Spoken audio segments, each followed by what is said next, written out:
Boa noite. Já está em vigor o acordo quadro entre a Santa Sé e a República de Angola sobre as relações entre a Igreja Católica e o Estado, assinado no Vaticano a 13 de setembro deste ano. O acordo garante à Igreja a possibilidade de desempenhar a sua missão em Angola.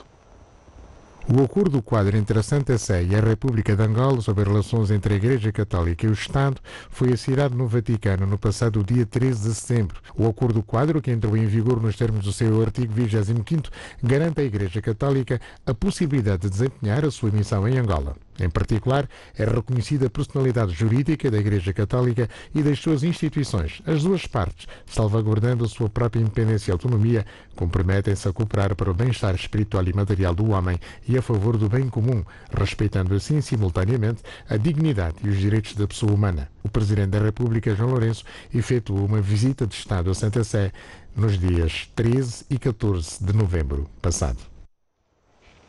Os programas televisivos de informação e entretenimento da TV Zimbo são os mais vistos pelos espectadores na província de Luanda. É o que ditou uma sondagem sobre a audiência de média em Luanda, feita pelo Departamento do Curso de Comunicação Social da Faculdade de Ciências Sociais da Universidade Agostinho Neto. Os resultados mostram ainda que o programa radiofónico Que Andando da Rádio Luanda é o mais ouvido e o político que representa a esperança é o Presidente da República, João Lourenço. A sondagem sobre a audiência de mídia colheu opinião em todos os municípios da província de Luanda no período de 24 de outubro a 5 de novembro deste ano. O questionário foi um instrumento usado para a coleta dos dados a uma amostra populacional de 936 cidadãos com idades compreendidas entre os 18 e os 68 anos de idade. O objetivo era saber dos cidadãos, dos mais de 18 canais televisivos inclusos no estudo, qual deles usam para se informar e se entreter. Essa terceira sondagem que eu faço, mas eu devo diferenciar aqui que houve uma altura que tem 38%. Isso, sobretudo, nos programas informativos. A seguir, imediatamente, nós temos a Euronews. Quanto ao programa radiofónico mais ouvido pelos luandenses, ficou em primeiro lugar o Que Andando da Rádio Luanda, seguido pelo circuito noturno da Rádio Kazenga. Em primeiro lugar, tem o programa que é famoso, Que Andando da Rádio Luanda. O segundo programa para nós era muita surpresa, eu pelo menos não acompanho esse programa, mas os resultados, não devemos traduzir resultados reais da sondagem.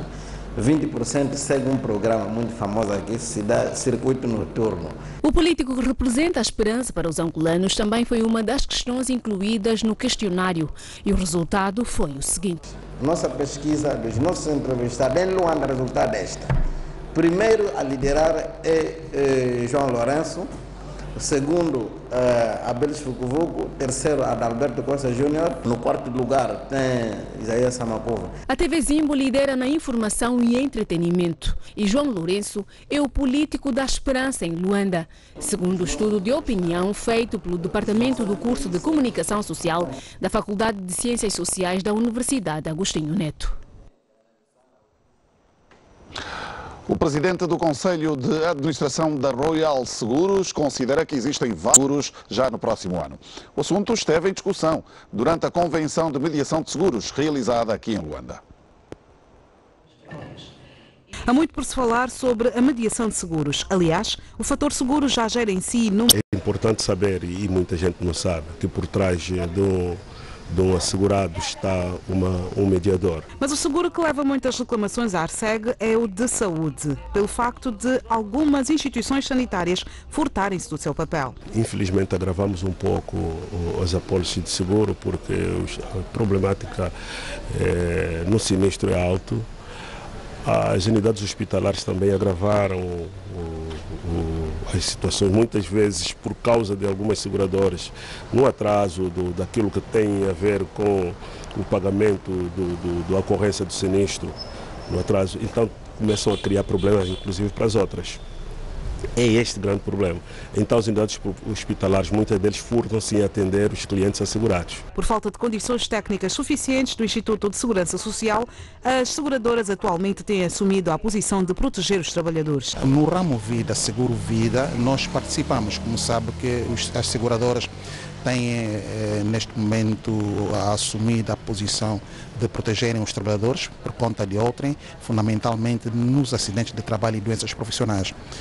O Instituto Nacional de Segurança Social não tem ainda as condições técnicas para exatamente gerir esta prestação, esta modalidade da segurança social e, portanto, são as seguradoras que assumem os acidentes de trabalho e doenças profissionais. Mas olhando para a situação económica do país, surge a boa nova de que este setor abre portas para empregar vários jovens, ou seja, até 2020 poderão surgir no mercado cerca de 2.000 mediadores seguros com o apoio do Ministério do Trabalho. Criamos um centro com o apoio do Ministério do Trabalho. Nós vamos formar pelo menos 2.000 mediadores seguros em 2020. Não vamos dizer que os 2.000 jovens vão ser imediatamente empregos, mas é um passo importante e nós, por isso, como me apetece uma instituição que tutela a atividade de formação profissional, vai exatamente procurar dar o apoio e os incentivos necessários para, dentro das suas possibilidades, digamos, procurar-se atingir os objetivos. Chamar a atenção que este setor é um setor aberto, é um setor bom, é um setor para aqueles que queiram criar o autoemprego. Sempre um mediador para defender os interesses. Um cidadão nacional considerado pelo Serviço de Investigação Criminal como um barão da droga no país foi ontem detido em Luanda. Ora, com a identidade não revelada, o suposto imprensa do Ministério do Interior, subcomissário Valdemar José, revelou que o barão da droga coordenava uma rede em termos de consumo e distribuição de substâncias narcóticas, com realce para a cocaína. O oficial comissário assegurou que nos próximos dias o grupo será apresentado publicamente. 3 supostos traficantes internacionais de cocaína de várias nacionalidades foram igualmente detidos na sexta-feira e no sábado no Aeroporto Internacional 4 de Fevereiro em Luanda com mais de 8 kg de droga.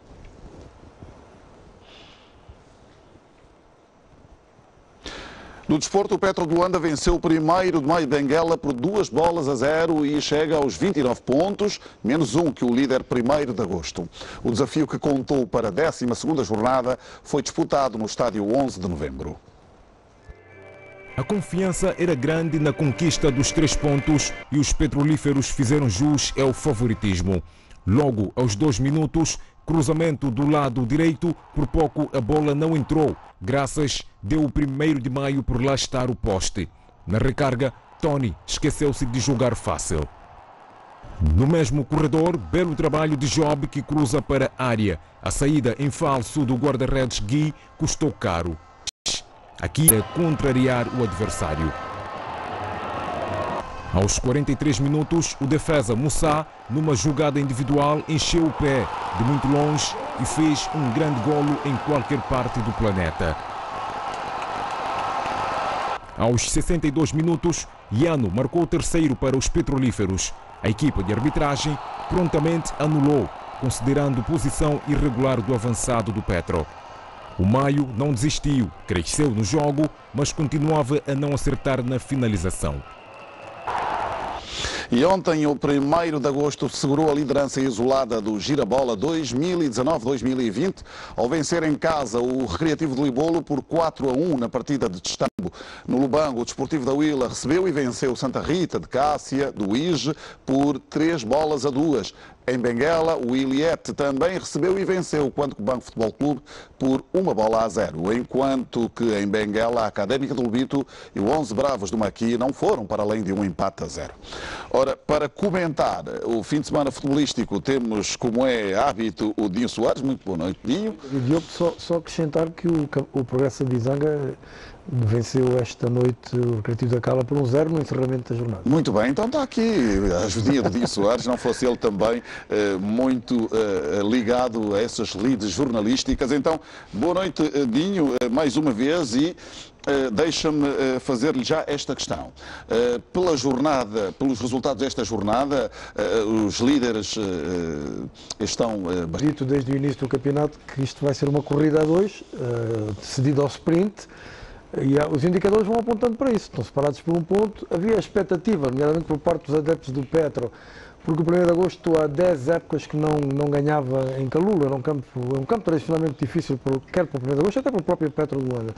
E portanto havia expectativa para os adeptos do Petro de uma escorregadela do 1º de agosto que poderia implicar a mudança de líder quando ainda faltam 3 jornadas para terminar a primeira volta. Mas o 1º de agosto deu uma resposta muito forte, uma resposta a campeão, ganhou com clareza, por 4-1, com justiça, e o Petro cumpriu depois, digamos, a obrigação, aquilo que se esperava, o seu favoritismo, acabou por confirmar o favoritismo, ganhou por 2-0 ao 1º de maio. A nota é também para que destaque que as duas equipas, quer o 1º de agosto, quer o Petro, na segunda parte dos respectivos jogos, quase que se limitaram a gerir a vantagem que tinham conquistado, até porque vem aí tempos complicados. Na próxima semana entram na Liga dos Campeões Africanos, as exigências competitivas vão ser superiores e mais, vai ser um teste tremendo, quer a homogeneidade do plantel do 1º de agosto e do Petro e a planificação das duas equipas e a sua resistência, eu diria até a sua capacidade de resiliência, porque a CAF decidiu encurtar a fase de grupos da Liga dos Campeões. Portanto, os timings da disputa das próximas jornadas, da fase de grupos, vão ser reduzidos, vão ser encurtados. E então isso vai implicar, de facto, uma capacidade de gestão do plantel, capacidade de resistência do ponto de vista físico, do ponto de vista anímico. Vai ser um teste muito duro para os dois grandes candidatos ao título do Girabola. Ora, Dinho, seja como for, vamos ainda voltar a analisar mesmo aquilo que é o Girabola, os dois contendores, ou seja, neste caso, os adversários, tanto do Petro como do 1º de agosto, aqui estamos a falar do 1º de maio de Benguela e do Libolo, estão cada vez mais a mostrar que já não são as equipas dos outros tempos. O que é que se passa? Bom, o 1º de maio há algumas épocas, esta parte que tanto deixou de ser, aliás é uma equipa que tem andado no sobe e desce, muitos problemas administrativos, esta época já temos conhecimento de não está a correr bem também nesse aspecto, e isso depois tem incidência no rendimento desportivo da equipa, né? O rendimento competitivo. Quanto ao Libolo... 4-0, 4-1. O Libolo, que até ao momento não tinha perdido um ponto sequer em casa, nós temos que dizer que o Libolo está a fazer uma época positiva, olhando para aquilo que é a realidade deste Libolo. Libolo longe dos tempos dos investimentos fortes, das condições de trabalho que eram melhores, de um plantel com mais qualidade do ponto de vista individual e, portanto, também com mais soluções. E a verdade é que André Macanga tem conseguido fazer deste Libolo uma equipa competitiva, portanto, mas eu tenho dito isso desde o início da temporada, embora alguns colegas meus não concordem, mas é um Libolo que não tem claramente andamento para lutar pelo título. Portanto, se as pessoas estiverem a olhar para o Libolo como um candidato ao título, ficam agora profundamente desiludidas com este resultado, e a próxima jornada será com o Petro, vamos ver que Libolo teremos aqui em Luanda. Mas para o potencial atual do Libolo e para aquilo que é a realidade do Libolo, eu acho que o rendimento competitivo tem sido positivo. Acho que o Libolo tem feito um campeonato interessante. Agora, com o 1º de agosto, a equipa até nem começou mal, mas depois o 1º de agosto faz 1-0, 2-0 num curto espaço de tempo, e a partir daí a superioridade da equipa militar veio. Mas Dinho, assumiste mesmo aqui que... Soluções, quantidade de qualidade, com um plantel não pode ser feito com 11 ou com 12. Então é um problema jogadores. Estrutural, Dinho? Um problema de treinamento? Também, é um problema... Não, o treinamento, o André Macanga é um treinador jovem, mas que já revelou que tem... Já tinha revelado quando pegou neste Libolo na época passada, num momento difícil, e deu-lhe estabilidade. Depois não foi à aposta, voltou a ser, e esta época começou o campeonato no comando da equipa e tem revelado, portanto, conhecimentos suficientes para aguentar a equipa num ritmo competitivo muito interessante, como eu disse há pouco, positivo. E não é esta derrota copiosa com o 1º de agosto que me faz, digamos, mudar o discurso e dizer que este Libolo, o campeonato é negativo. Não, o campeonato tem sido positivo. Vamos ver os efeitos que do ponto de vista psicológico, que esta derrota, que foi copiosa, poderá ter. O André Macanga tem muita experiência como jogador e acredito que vai segurar o barco pelo título, honestamente. Ora bem, é legítimo que falemos, de facto, com algum destaque dos grandes, mas também não vamos deixar de olhar para o resto da tabela. Exato, olha. Mas de uma forma muito rápida, porque ainda temos aqui mais algumas coisas para que o Rio comente. O neo-prémio divisionário, o Iliete Benguela, que hoje ganhou e está com 16 pontos, portanto, faz a sua estreia no campeonato, começa a ter uma pontuação que lhe permite acreditar que vai conseguir ficar no girabola, portanto, ainda falta muito campeonato pela frente, mas para já, nota positiva para o Iliete Benguela. No sentido contrário, nota negativa para o Interclube, já está a 15 pontos do 1º de agosto. Esta semana estreou um novo treinador, que era o adjunto do treinador que saiu, mas perdeu em Cabinda. Pronto, o Sporting de Cabinda, que é das tais equipas também que faz sempre um campeonato positivo, tranquilo. O seu objetivo é ficar na primeira divisão e começa a caminhar para lá. Agora, no Interclube, é preciso dizer o seguinte: o Interclube, em 12 anos, foi campeão a primeira vez em 2007. 2007 para cá vão 12 anos. Nestes 12 anos teve 14 treinadores de 6 nacionalidades diferentes. É complicado, é obra, mas é muito difícil, porque sem estabilidade os resultados não aparecem. Muito bem. Essas são as notas de maior destaque, há outras que poderemos obviamente amanhã, que sim, mas Dinho Soares temos dado primazia às abordagens sobre o girabola, o que é muito natural, mas Dinho Soares, há aqui um facto, já que é especialista em futebol, há aqui um facto que não pode, digamos, nos passar ao lado, até porque se trata de dois países irmãos. Aqui estamos a falar do clube, por um lado, e também do treinador, por outro. Estamos a falar do Flamengo e com Jorge Jesus no comando a fazer todo este furor, quase uma loucura, claro, aqui positivamente, no Brasil, este fenómeno... Sobretudo no Rio de Janeiro, não é? Muito bem. Este fenómeno que agora o mundo tem a oportunidade de presenciar, o que é que lhe diz? Olha, sabes que os flamenguistas dizem que o Flamengo é uma nação, né? O Jorge Jesus está a menos de 6 meses no Flamengo. Chegou, o Flamengo estava a 8 pontos da liderança do campeonato. Inclusive vai ganhar o campeonato. Jorge Jesus está para ser... Vive-se o futebol, transpira-se futebol no Brasil, nomeadamente, neste caso, estou a falar do Rio de Janeiro, e com o sucesso que um clube com a raiz popular que tem o Flamengo teve esta época. O Flamengo, como eu disse há pouco, estava a 8 pontos do líder, que era na altura o Palmeiras, ou São Paulo, o Santos, aliás, eu penso que era, não, Palmeiras era o líder. O Flamengo, o Jorge Jesus chega, a equipa está agora a 2 pontos de ser campeã. Se o Palmeiras não ganhar hoje ao Grêmio de Porto Alegre, mesmo sem jogar no hotel, o Flamengo conquista o título brasileiro, que é o Flamengo tem-se imposto no Brasil, joga a um ritmo, joga com uma intensidade que as outras equipas brasileiras não conseguem acompanhar. Isto também tem muito a ver com o modelo de treino de Jorge Jesus, porque tu jogas como treinas, é uma velha máxima no futebol. Mas o River Plate tem essa, e tem o mesmo treinador há 5 anos, era o campeão em título da Copa Libertadores, foi a 3 finais. Mas o trabalho, para ser bem feito, tem que ser bem planificado, tem que ser bem organizado. E depois é preciso saber exponenciar, é preciso saber aproveitar a força daquilo que, para mim, é a maior riqueza do Flamengo.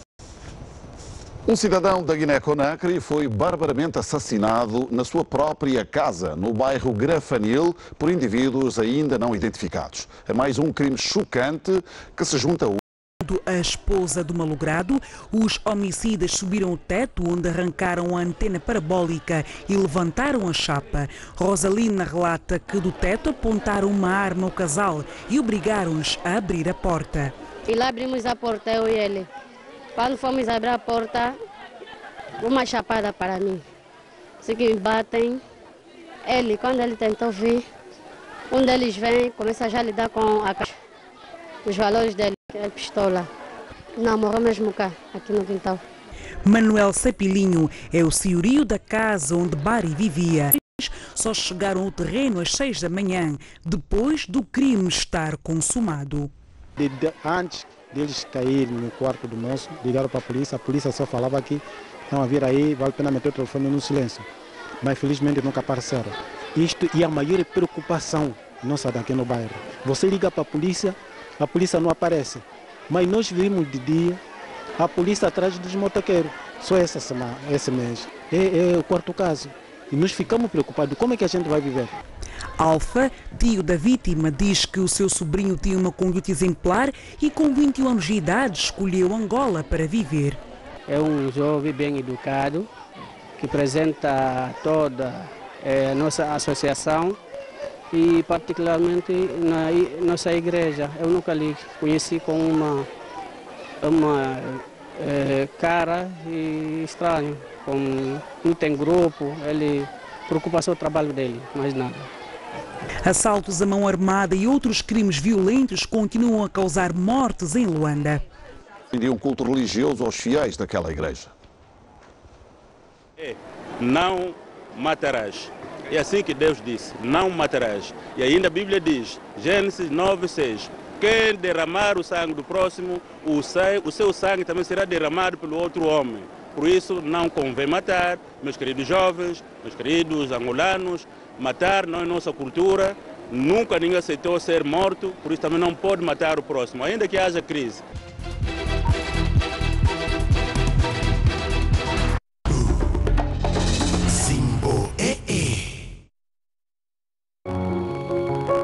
Aventurava-se a chegar tão alto, se ninguém o segurasse, resistia a todas as tempestades, se não se sentisse amparado, ia tão longe e seguro em terra, estaria tão tranquilo, se não conseguisse eliminar os riscos que todos corremos, estaria tão seguro de si, se o Big Seguros não o protegesse.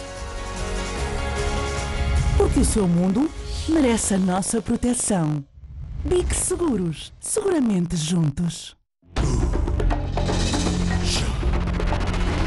Simbo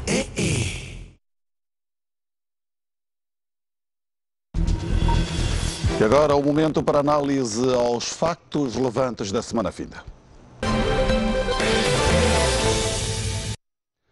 O Ministro de Estado da Coordenação Económica apresentou na semana finda no Parlamento uma mensagem do Presidente da República a propósito da votação na generalidade do Orçamento Geral do Estado. O governante destacou os 40% do orçamento destinado a 857 mil milhões de kwanzas. O setor social será a categoria com maior peso, com 40,5% da despesa fiscal. O setor económico absorverá 11% da despesa fiscal e o setor da defesa, segurança e ordem pública, 19,3%.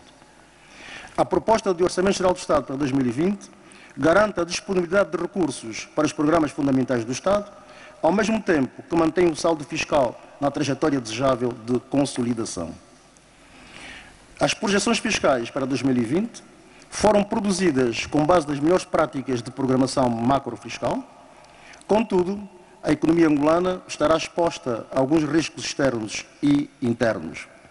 Para a eventualidade de tais riscos virem a materializar-se, a proposta de OGE 2020...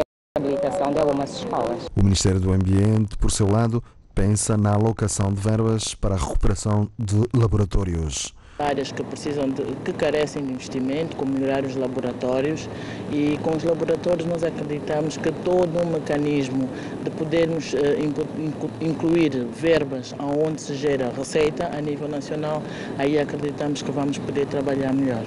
Com uma taxa de inflação esperada de 24,3%, o Executivo promete liquidar ao máximo a dívida pública. Ora, então, Vítor Fernandes e Adriano Sapinhala, muito boa noite, sejam bem-vindos a esta revista Zimbo.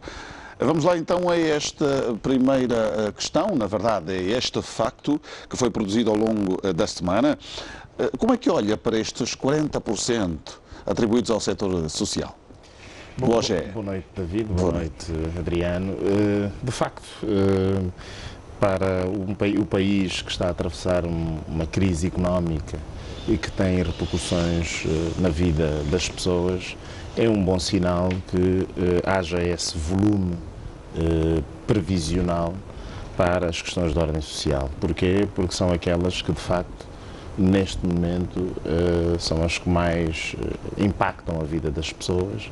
É onde se pode aliviar também algum alguma das amarras que nós temos a ter um peso muito grande para a receita orçamental, apesar do esforço que é visível do Executivo e, enfim, todos nós, no sentido da diversificação das fontes de receita orçamental, serem maiores no setor fora do setor petrolífero, de qualquer maneira ainda há uma dependência muito grande. E depois nós temos também um calcanhar daquilo, digamos assim, que é o serviço da dívida. Como é óbvio, infelizmente que vamos ainda ter que fazer também coloca uma pressão diferente ao nível do que está disponível em termos orçamentais. Agora, estamos muito esperançados que, enfim, se consiga na arrecadação os valores que temos, que são poucos.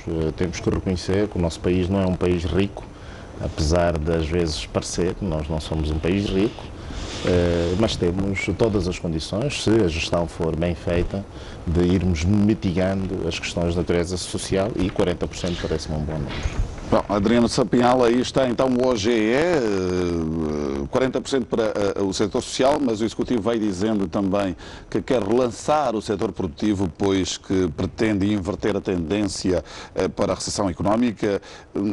Esta implica... O Estado se refere, porque aquilo que nos salta logo à vista em relação ao Orçamento Geral do Estado de 2020 é o serviço da dívida, que está rondado, segundo os dados apresentados, em 60,73% do Orçamento Geral do Estado.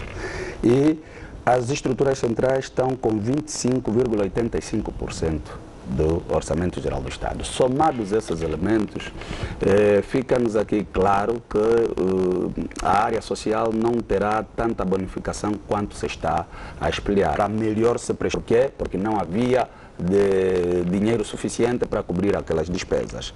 E a situação econômica do país, de lá para cá, não tem estado nada a melhorar, e a disponibilidade financeira, nós continuamos numa situação muito preocupante.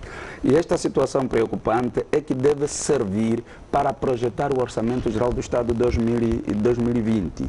E se tivermos em conta o indicativo de que o Ministro do Estado se referiu para o setor social, e se fosse possível a sua implementação, talvez pudéssemos a dizer que estaríamos a começar a andar para frente no que diz respeito à questão da estabilização da nossa própria economia. Mas, olhando para o próprio relatório de fundamentação do OGE 2020, ainda encontramos alguma lacuna, porque verificamos que o mesmo orçamento está outra vez dependente em maior parte do petróleo. E a volatilidade do preço do petróleo ou do barril de petróleo, que não depende da vontade do orçamento que se venha adequar a esta situação. Então, muito obrigado por esta primeira ronda de opiniões aqui dos convidados. Olha, vamos passar para o tema seguinte. O Conselho de Governação Local recomendou a concertação financeira para o Programa de Desenvolvimento Local e Combate à Pobreza. Outras recomendações foram também feitas relativamente às transferências de competências e à preparação para a descentralização financeira das receitas arrecadadas pelas províncias e municípios. O Conselho de Governação Local foi orientado pelo Presidente da República esta sexta-feira no SUMP. O Conselho de Governação Local debruçou-se também sobre o Orçamento Geral do Estado para 2020, tendo em conta o preço médio de $55 do barril. O documento refere que os setores diamantífero, pesqueiro e da agricultura deverão suportar o crescimento do setor não petrolífero. O Plano Integrado de Intervenção nos municípios descreve as linhas gerais de estruturação, coordenação e acompanhamento dos projetos a serem implementados a nível local. Na reunião orientada pelo Presidente da República, foram prestadas informações sobre o estágio de execução física e financeira nas diferentes províncias. Processo de desconcentração financeira que integra o portal do munícipe, os recursos consignados para o Programa de Desenvolvimento Local e Combate à Pobreza, as transferências de competências e a preparação para a descentralização financeira das receitas próprias arrecadadas por província e por município, e ainda os desafios e metas a alcançar em 2020. Processo de desconcentração financeira que integra o portal do munícipe, os recursos consignados para o Programa de Desenvolvimento Local e Combate à Pobreza, as transferências de competências e a preparação para a descentralização financeira das receitas próprias arrecadadas por província e por município, e ainda os desafios e metas a alcançar em 2020. O Conselho de Governação Local apreciou a estratégia de recrutamento e de manutenção de pessoal nas unidades sanitárias nas áreas rurais, visando dotar o setor da saúde de trabalhadores com competência. Ora, então, vamos, deste modo, passar às questões aqui aos meus convidados. Ora, esta situação da desconcentração financeira na administração do Estado não é uma estratégia nova, é do Executivo, Adriano Sapinhala. Aqui, a nível da administração do Estado, vão surtir aquele efeito prático para os cidadãos? Bom, este aqui é o grande desafio do nosso Executivo e já vem ao longo destes anos todos. Significa que, em termos de teorização, o Executivo até faz algum esforço para se poder trazer aqui algumas balizas que nos venham a dar alguma confiança de que alguma coisa se pretenda fazer. Mas a sua execução é exatamente contrária. E repare, estamos a falar da desconcentração financeira, mas temos o problema de que o próprio Orçamento Geral do Estado 2020 não nos traz claramente uma proposta para as autarquias de um lado. Se quisermos falar da, diria, não só desconcentração, mas da descentralização mesmo do próprio orçamento em si. E aqui na proposta temos 60% para a dívida, 25% para as estruturas centrais. Se somarmos esses valores, dão por ali, que foi presidida até pelo Presidente da República, passa a redundância, que traz essa proposta que seria uma iniciativa de louvar, mas que na prática o que nos estão a propor é isto. Significa medidas na base daquelas reuniões, ouvir-se os cidadãos, para deles ter opinião daquilo que os cidadãos precisam efetivamente. Com certeza, dali alinhar as políticas públicas para esta direção. Porque, do contrário, vamos passar a continuar a ouvir promessas e perspectivas, mas que não têm repercussão nenhuma na realidade. Ora, Vítor Fernandes, Adriano Sapinhala fala em promessas sem repercussão. A sua opinião em relação a estas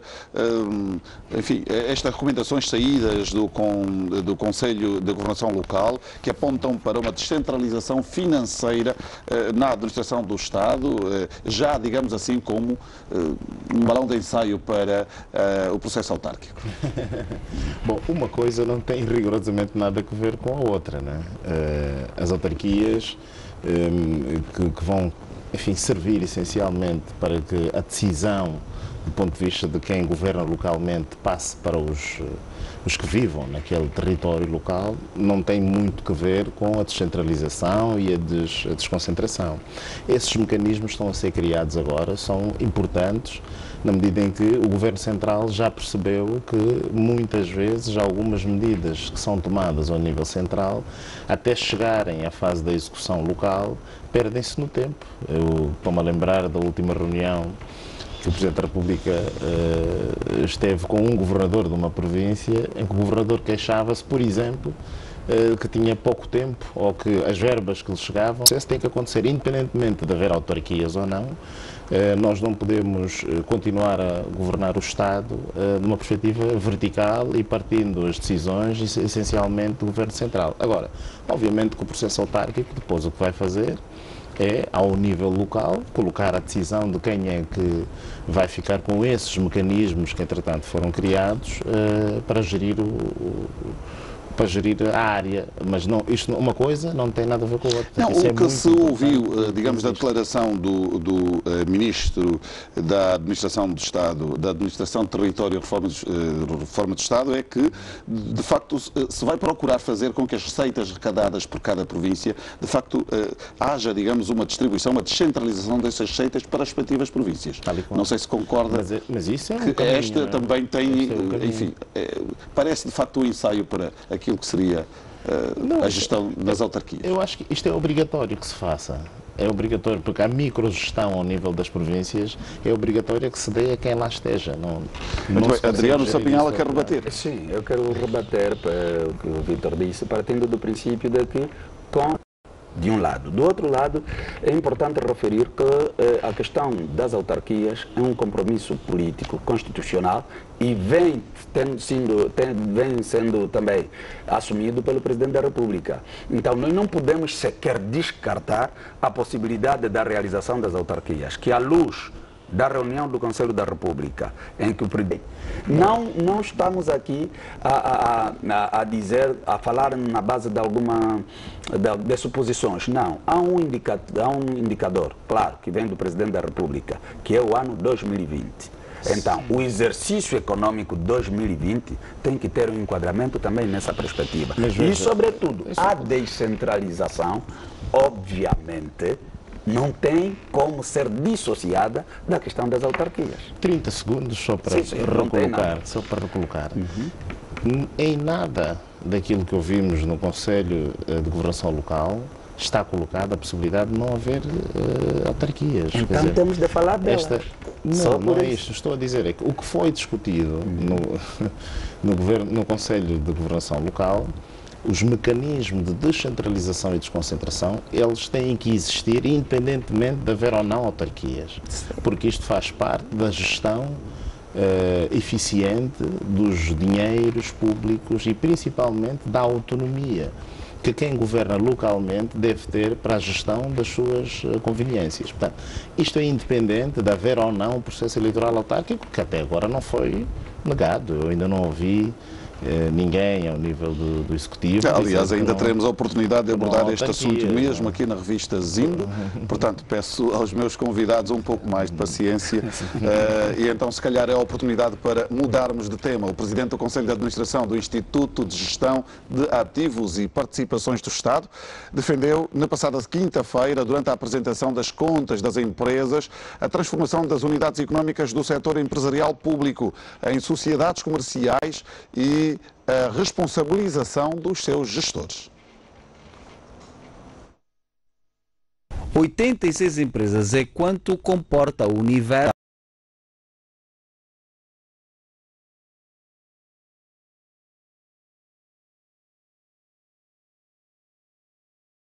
a avaliação dos auditores.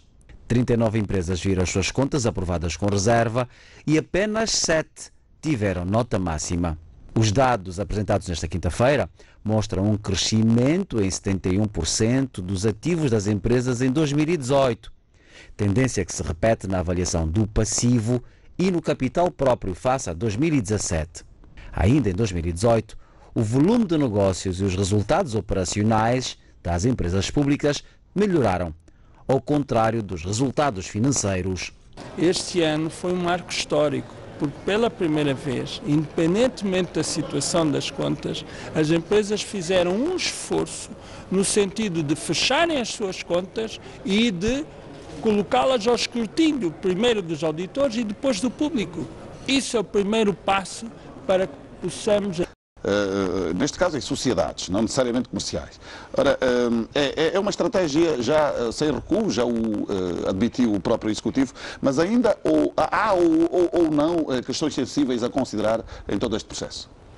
Bom, tipicamente o processo de privatização que foi, enfim, anunciado tem duas bondades que são importantes. A primeira é de aliviar o Estado do peso financeiro que tem com a transferência de subsídios operacionais para essas empresas públicas.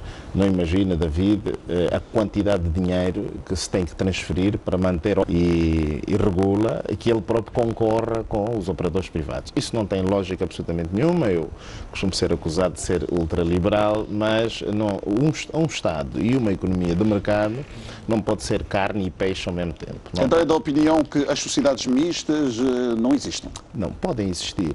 A questão é, o Estado não pode concorrer com as empresas quando ele próprio é a entidade que regula, não é? Não faz sentido. Agora, o processo em dia e bem feitas, eu fico muito admirado quando do universo da maior parte das empresas só 7 é que têm as contas sem reservas. Isto não faz sentido nenhum.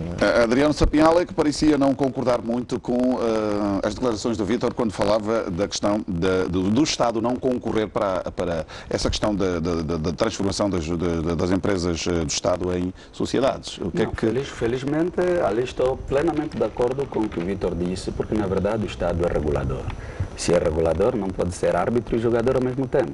vai prejudicar em benefício próprio de um lado. Do outro lado, a própria situação econômica dessas empresas também tem estado a arbitrar sem grandes, diria, contrapartidas de um lado, porque é partícipe. Porque repare que, independentemente de tudo, está-se a falar de empresas que ficaram ligadas ao Estado durante muito tempo. E então está-se a falar da queda da distribuição das riquezas do país. Está-se a falar da queda da distribuição das riquezas do país. E essa distribuição da riqueza do país tem que ser o mais abrangente possível. E nesse aspecto é preciso que haja transparência no processo e uma instituição independente, obviamente, que estaria a desempenhar melhor esse papel para permitir a arbitrariedade de todo o processo, sem máculas. Porque, de contrário, vamos ter na mesma lamentações que vão surgir em vários aspectos. Porque está alguém com uma pele de raposa, vamos tirar a pele de raposa para ficar com a pele de cordeiro, também não estamos a fazer nada. Então, precisa-se de muita transparência, está-se a falar da extravio de documentos de caráter militar. Apesar do veredito do tribunal, o ex-chefe da Secreta Militar vai...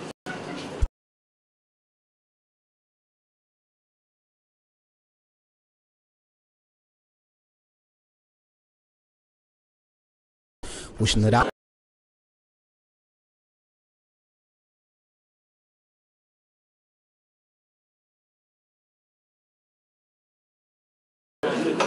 pensei que ela estivesse aqui para vir ver a sentença.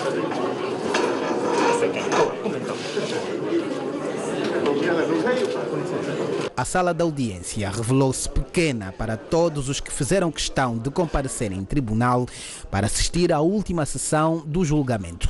Além da imprensa, os militares, amigos, familiares do réu e alguns curiosos também compareceram em massa. Depois desta declaração, já não restavam dúvidas sobre qual seria a decisão do tribunal. A confirmação veio com a leitura da sentença. Os deste tribunal acordam, em nome do povo, condenar o réu Antônio José Maria, também conhecido por José Maria Militar. Este órgão poderá confirmar ou alterar a pena aplicada ao réu. Com o recurso apresentado pelos advogados, o réu não será, por enquanto, conduzido à prisão. A chamada suspensão da pena deixa aliviados os familiares do general Zé Maria. Apesar da insistência, não foi possível ouvir o antigo chefe da Secreta Militar.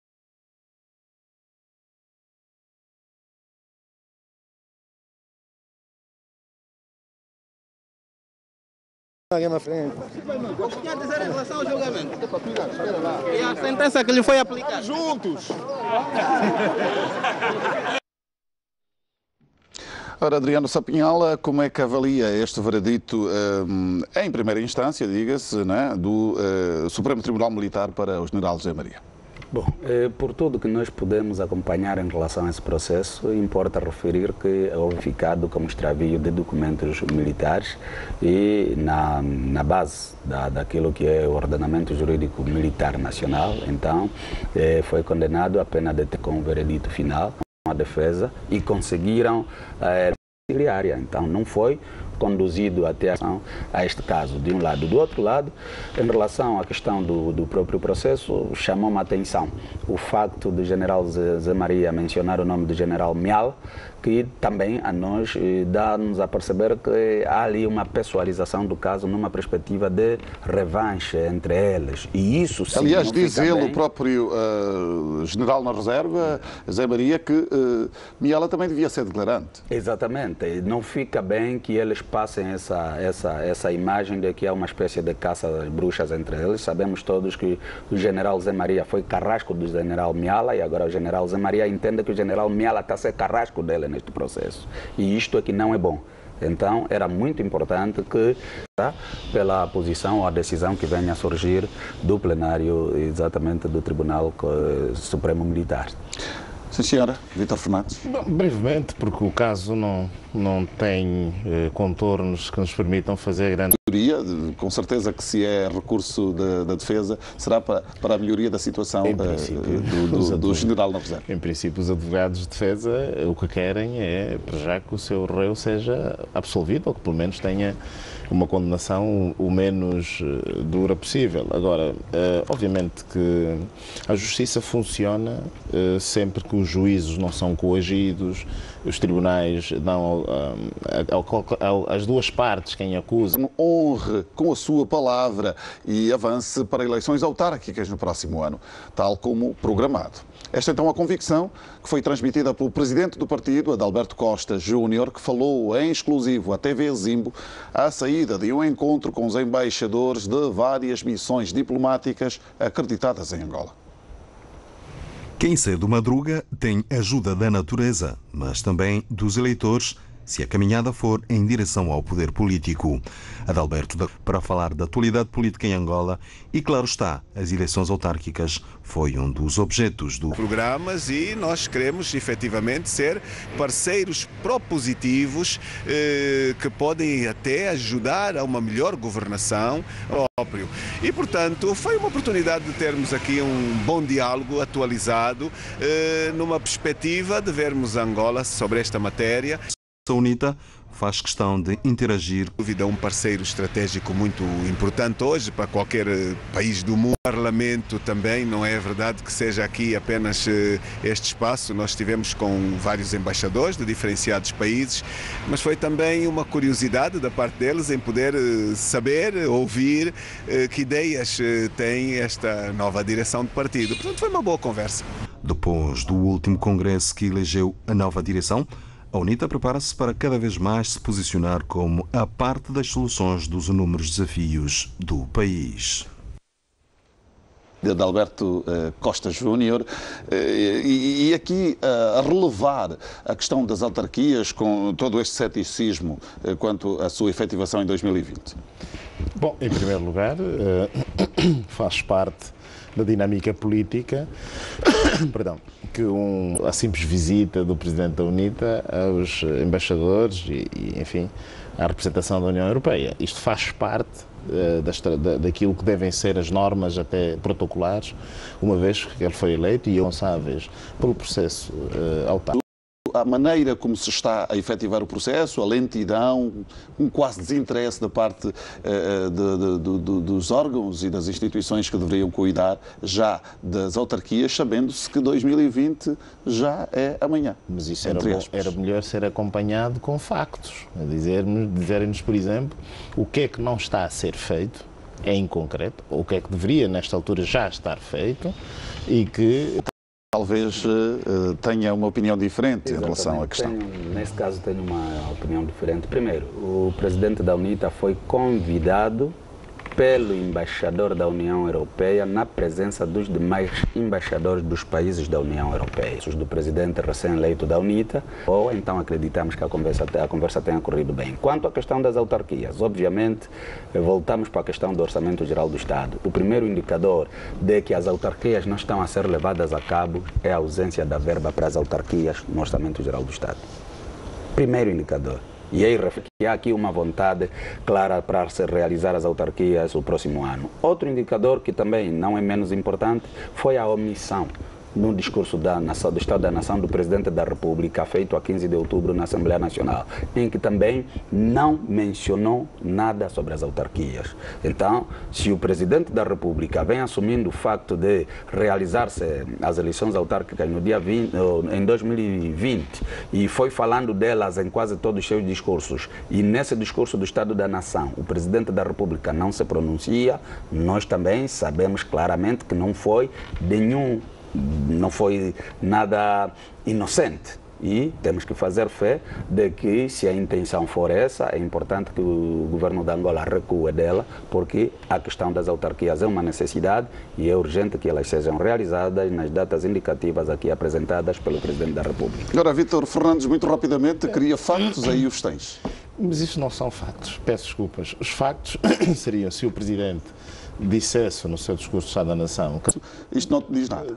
David, veja, nós estamos a discutir uma coisa que é uma suposição. Muito bem. Não, o orçamento está aqui. Eu fiz questão de trazer o Orçamento Geral do Estado, porque sabíamos que falaríamos disso. Em relação ao orçamento, sim, primeiro quem tem que trabalhar na verba que é necessária para as eleições autárquicas são os próprios partidos políticos com assento do Parlamento. Eleições gerais, a proposta da realização do orçamento para as eleições também consta no orçamento daquele ano. Tem que haver uma prévia concertação, quer dizer, não se pode colocar uma verba qualquer. Não, mas a questão é exatamente ali, é que por que não se estão a dar passos que nos dêem sinais claros de que haverá eleições autárquicas no próximo ano. Nós todos tínhamos esperança de ir da onde se não fizer parte do orçamento. A questão é simples. Bom, tem que constar do Orçamento Geral do Estado. Como é óbvio. Como é óbvio. Mas vocês é que têm essa responsabilidade. Não, a nossa responsabilidade é aprovar. A proposta vem do Presidente da... É por isso que foi o Secretário de Estado, o Ministro de Estado, que foi apresentar à Assembleia. Permita-me só dizer duas frases, porque se eu não conseguir dizer duas frases, depois também não se entende o que eu estou a dizer. Só duas frases. O orçamento foi apresentado. O orçamento é um documento previsional. Essa questão, vocês são os deputados da nação, podem colocá-la, vocês entre os vossos pares, estamos a colocá-la e podem fazer com que o Estado apresente ainda uma ratificação ao orçamento. Isto é perfeitamente possível, estamos em tempo disso. Vítor, vamos lá ser um pouco mais rigorosos. Acha que é normal? Ainda não é ontem, não. Eu estou a dizer é que a questão das autarquias é imperativa, partindo do princípio de que é imperativa. Uma conciliação possível entre as vossas posições. Vamos avançar. Durante a semana finda, a ex-deputada Velvícia dos Santos Tchizé foi afastada do Comitê Central do MPLA por decisão do birro político daquele partido. Velvícia dos Santos foi... do maioritário. Como deputada, Tchizé dos Santos, como também é conhecida, chegou a ser a primeira vice-presidente do Grupo de Mulheres Parlamentares de Angola. Para além do afastamento do Comitê Central, Velvícia dos Santos também foi suspensa da qualidade de militante do MPLA por 2 anos. O Bureau Político aprovou as sanções propostas pela Comissão de Disciplina e Auditoria de afastamento dos estatutos do MPLA e do Código de Ética Partidária. Reunido na sua 4ª sessão ordinária, o Bureau Político do MPLA recomendou aos órgãos de defesa e de segurança a aplicação de medidas adequadas à manutenção da ordem pública e da estabilidade social, em resposta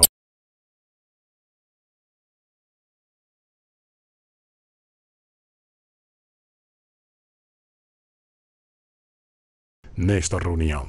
Quanto ao Executivo e a onda de solidariedade desenvolvida pela sociedade civil para minimizar os efeitos da calamidade natural. O Bureau Político